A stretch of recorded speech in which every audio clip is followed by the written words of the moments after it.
Hello VC, this is Nam Man. Hello Tavis. I'm gonna be doing your back to school contest. But before I do that, do you remember this? I was driving through this great city of Kansas City, and I came across this store that I'd never heard of before. It's called FYE, which stands for your entertainment. And at first it just said CDs and movies. And then as I kept driving, I was looking through my rearview mirror and I saw on the side of the building it says, "We also sell vinyl," or something like that. And I just made me a U-turn and went right back and walked in, and this is what I saw.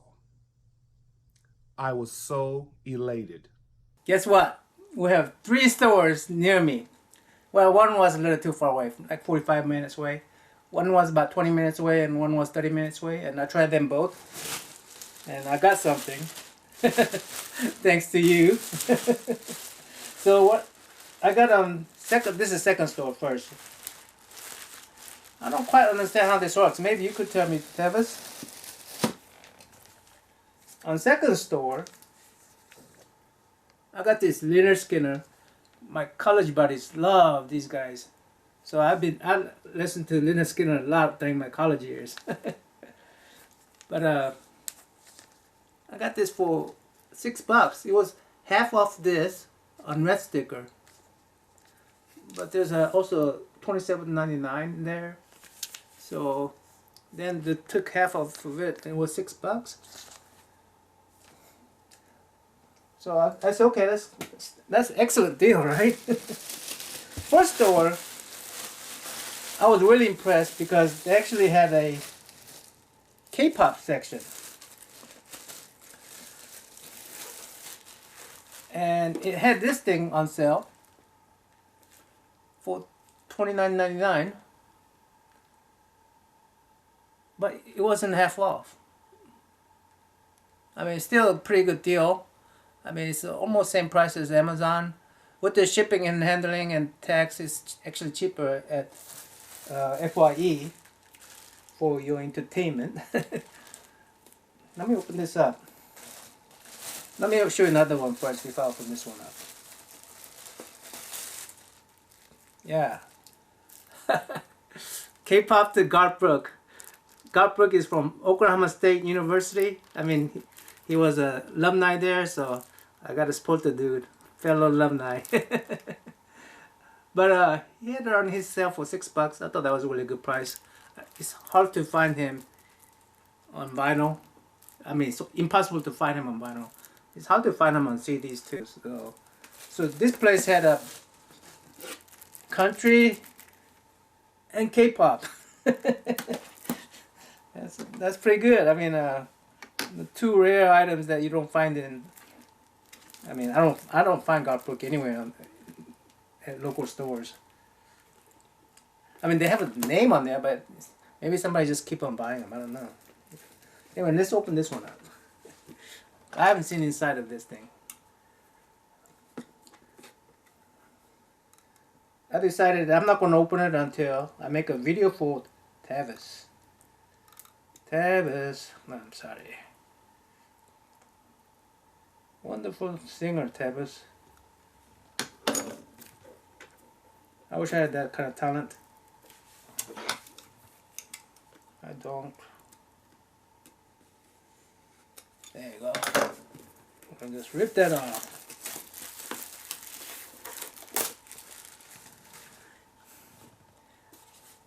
I don't know what you think about K-pop, but I guess there's not too many too many people in vinyl community that like K-pop. I love this Blackpink group. You know, these girls are my daughter's age. They're beautiful girls, but so it's a little odd. I still want to support them. I think what is that? Ruby Lisa. She's K-pop. Yeah, I mean I know she's a K-pop fan. But she would love it. Well, maybe I know Scooby Lisa just like the boys group. I don't know if she liked the. She liked these ladies, these girls. One thing about these K-pop CDs, they have a lot of these fan, something that fan would like stickers and wow. Oh, I have no use for these kind of stuff, but whatever. Oh, I noticed Lisa shows off a lot of her little cars. Hey.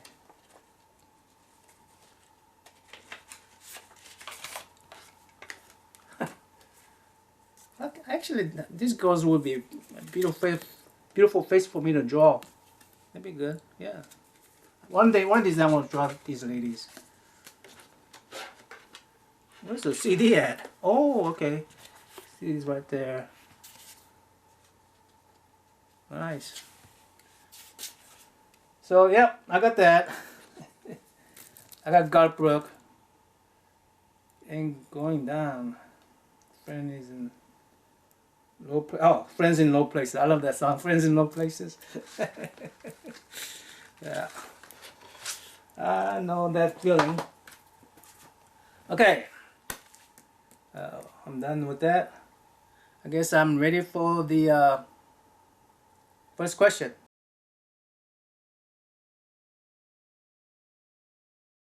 Sorry, Tavis, I feel really guilty showing you this album. You know, they're children chorus, right? Like Silent Night, Holy Night. The reason I feel guilty is because I bought this album just so that I could enter Steve Carson's contest. My friend picked out a dollar bin to tease me about me being one of these orphans. Actually, I did look for an album for you from eBay. Let me see if I can find it. Let me see if I can find it on here. On best contest, I went back to 80s. So I figured I'd go back to 70s on your contest. When back to school when I was in elementary, junior high, and high school. So this is a music I grew up with.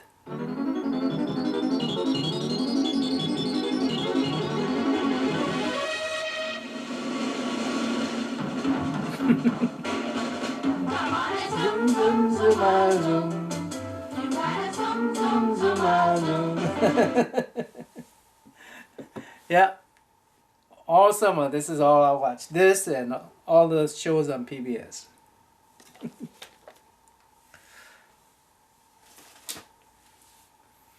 What is the first album you remember buying as a child? Well, I had a Ghetto Blaster. We used to call it Ghetto Blaster back then. I dual cassette deck with the 2-speaker AM, shortwave AM radio, and I was like 16 when I bought, and I don't remember. I think I could have bought all 4 of them at the same time. I'm not sure. Pink Floyd, Dark Side of the Moon. Boston, Don't Look Back. Chip Trick. I don't remember what version. Chip Trick I could have bought it on a 8-track. I think I bought that on 8-track for my car. And AC/DC, that's it. I don't remember which one I bought first, but and then later on down the road, when my dad was able to afford one of these turntables with the stereo, then I bought this again. Boston Don't Look Back on a vinyl album. Of course, my friend, he upgrades me. Jeff, he upgrades me with this. I'm not going to take it out of this. I will take it out once, and I'm not going to take it out again until I wear the other one out.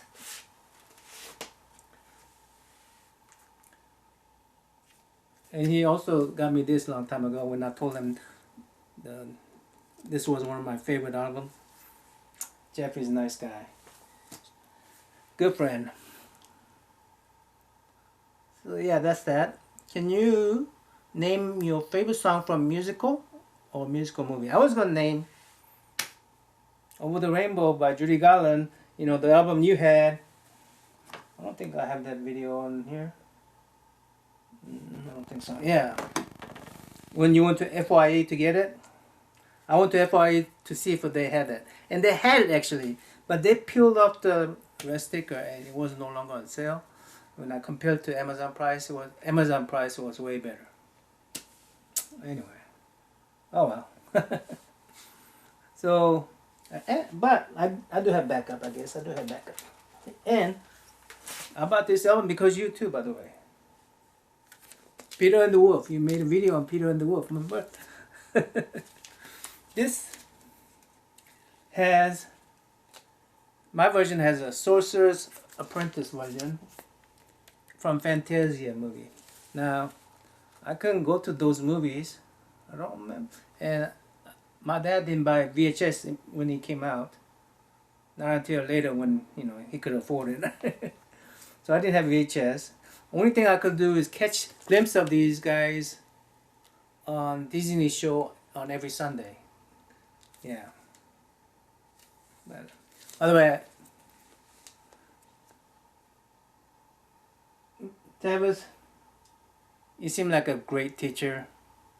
And one of the reasons about this is because I wanted to send them to you for your students. And so you could keep it next to your turntable in your classroom.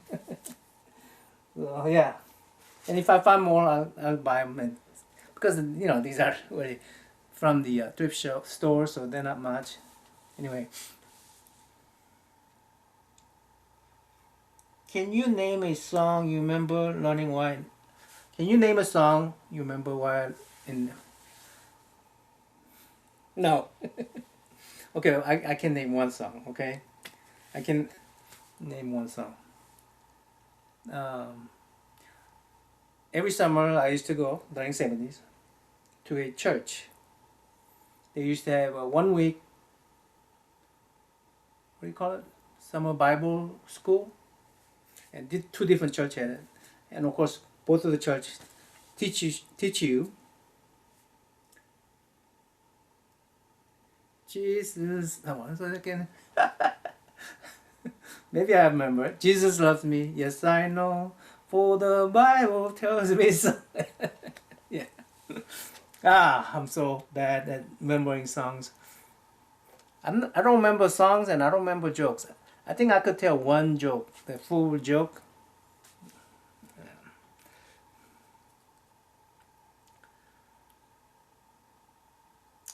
Okay, question number 5. Actually, question number 5 is why I picked 70s when I was growing up as a child back in the school days.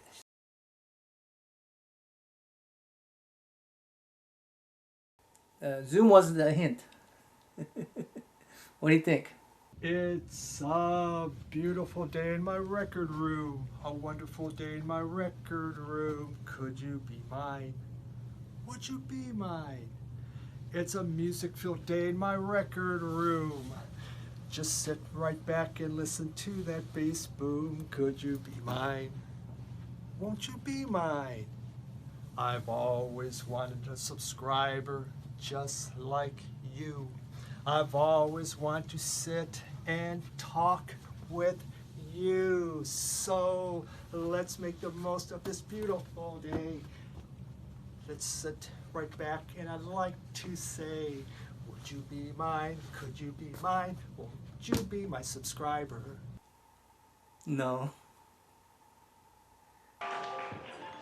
It's one hell of a day in my neighborhood. A hell of a day for a neighbor. Would you be mine? Could you be mine? I hope I get to move in your neighborhood someday. The problem is when I move in, Y'all move away. No.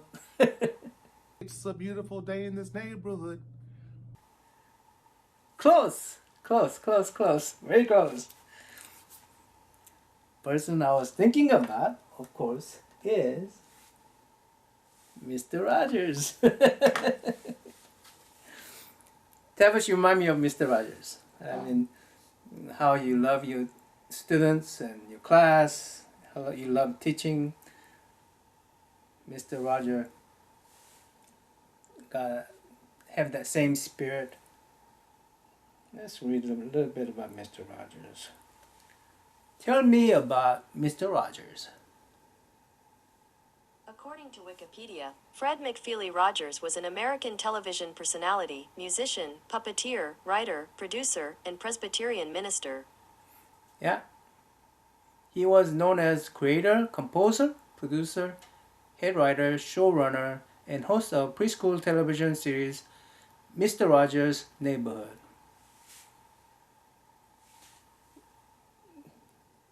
I'm not a music teacher, but this is a teacher I grew up with, and he is a musician as well. So that's who I would pick. I do have a bonus element for your students. Now this is for your students, not BC members or anything like that. These are for your students. Remember this question? So I put the record on the turntable, and one of the kids said, "Mr. Miller, what's that big black CD?" I said, "This is a record."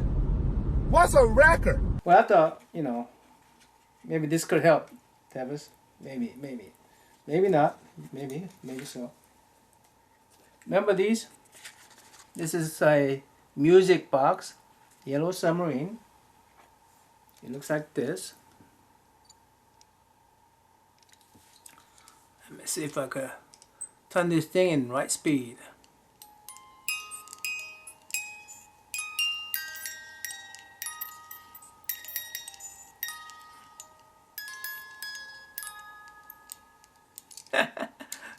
I wonder if YouTube will give me a copyright strike on that. Now, you see these prongs, kids? Some are short, some are long. By hitting these little bumps, they produce notes, different notes. Right? Well, let me take you to the turntable. You see a similar prong here, except just one instead of many from the music box? We call that a turntable needle. It acts very similar to prongs on the music box. If it hits a bump, it creates a note or noise. If you hit different shape bump, it creates different type of notes or noise. Those bumps can be small, big, smooth, or rough, or whatever. Music box uses a different size prongs to make different notes. On the record player, you use one prong with many different shape bumps. Just that these bumps can be very, very small because the needle or the prong is very, very small. These bumps are actually in a groove of the record. Here's a 1,000 times magnified view of the record and its groove. You see these lines of circles? Actually, they're not circles. This is a single line or single spiral line that gets smaller and smaller as it goes toward the center of the record. This single spiral groove could be over 400 meters long if you straighten them out. That's pretty long, 1/3 of the mile. What I'm saying is this record is making noise just like the music box. Try this. Turn off the amplifier or turn the volume to 0 on your turntable. If you put a funnel or rolled up paper over it, you could actually hear the music without any amplification. We call that analog music because it doesn't need a computer to play it. If you want to play the analog music on your computer or mobile phones, they have to be converted to digital signal first. We call that zeros and ones. Therefore, music played on your phone or computers are called digital music. Cool? That's it. Thanks for having this contest, Tavis. Till next time. Namen out.